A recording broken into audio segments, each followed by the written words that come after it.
জাতিসংঘ অধিবেশনের ফাঁকে ব্যস্ত সময় পার করছেন অন্তর্বর্তী সরকারের প্রধান উপদেষ্টা ডক্টর ইউনূস। এ নিয়ে আরও জানাতে নিউ ইয়র্ক থেকে যুক্ত হচ্ছেন সহকর্মী এস.এম. সোলাইমান। সোলাইমান, ডক্টর ইউনূস তো ব্যস্ত সময় পার করছেন, তার সূচি সম্পর্কে জানাবেন। পাকিস্তানের প্রধানমন্ত্রীর সাথে তার বৈঠক হয়েছে, কোন কোন বিষয় নিয়ে আলোচনা হলো, বিস্তারিত জানাবেন।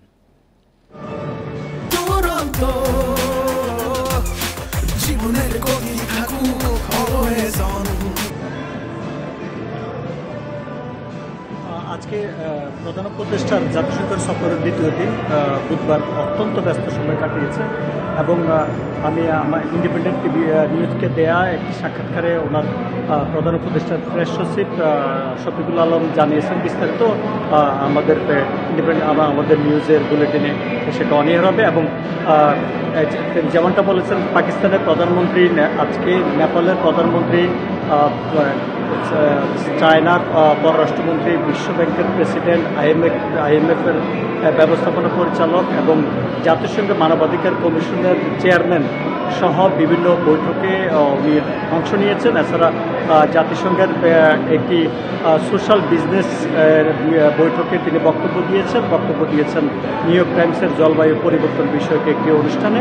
এবং এইসব জায়গায় তিনি আসলে বলেছেন যে বাংলাদেশের যে গণ অভ্যুত্থানে যে ছাত্র বিজয়, যে তারুণ্যের জয়, যে বাংলাদেশের তরুণেরা যে ওনার মতো একজন বয়স্ক মানুষকে একজন এত সিনিয়র মানুষের তুলে ধরেছেন এবং কি পরিস্থিতি তিনি বাংলাদেশের দায়িত্ব নিতে হয়েছে সেটাও তিনি তুলে ধরেছেন। এবং তিনি বলেছেন যে আসলে নির্দিষ্ট সময়ের অতিরিক্ত একদিনও তিনি এই পদে থাকতে চান না, কারণ বাংলাদেশের বড় সমস্যা হচ্ছে এই মুহূর্তে সংস্কার, এবং সংস্কারের জন্য যে কমিটিগুলো গঠন করা হয়েছে তাদের কাজ যখন শেষ হবে এবং পূর্ণ ভোটার তালিকা, যখন আগে ভুয়া ভোটার তালিকা পরিবর্তন করে যখন পূর্ণ ভোটার তালিকা নতুন হবে, তখনই উনি নির্বাচন দিয়ে উনি ওনার বিদায় নেবেন স্বেচ্ছায়।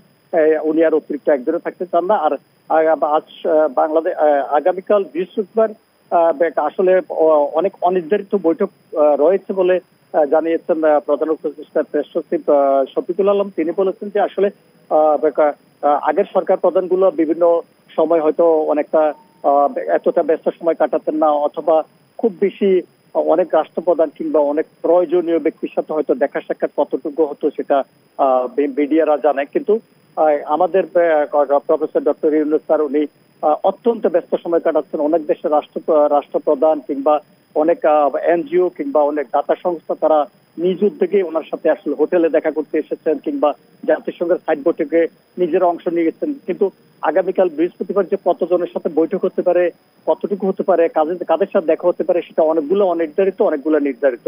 আর এবারের জাতিসংঘের ২৭তম অধিবেশনে তিনি যে বক্তব্য রাখবেন সেটা পুরোটাই থাকবে আসলে গণ অভ্যুত্থানে বাংলাদেশের যে বর্তমান পরিস্থিতি, গণ অভ্যুত্থানে বাংলাদেশের। শফিকুল আলম আমাকে বলেছেন যে জো বাইডেনের সাথে ওনার যে কথা হয়েছে, আসলে আমি প্রশ্ন করেছিলাম যে ক্ষমতাচ্যুত প্রধানমন্ত্রী শেখ হাসিনার দেশে ফিরিয়ে আনার বিষয়ে কথা হয়েছে কিনা। তিনি বলছেন যে এটা আসলে এই মুহূর্তে জরুরি বিষয় না, জরুরি বিষয় হচ্ছে বাংলাদেশের নতুন বাংলাদেশ গঠনে, বাংলাদেশের যে সংস্কার, বাংলাদেশের যে ভঙ্গুর অর্থনীতি সেটা উন্নয়নের যে অর্থনৈতিক যে সাপোর্ট, সেই বিষয়টা নিয়ে জো বাইডেন বলছেন সার্বিকভাবে সহায়তা করবেন এবং বিশ্ব নেতাদের কাছেও তিনি এই সহায়তাটা মূলত চাচ্ছেন যে নতুন বাংলাদেশ, নিরাপদ বাংলাদেশ গড়ার জন্য এই মুহূর্তে আর্থিক সহায়তাটা এই মুহূর্তে আমাদের বেশি প্রয়োজন। নিউ ইয়র্ক থেকে জানাচ্ছিলেন সহকর্মী এস.এম. সোলাইমান।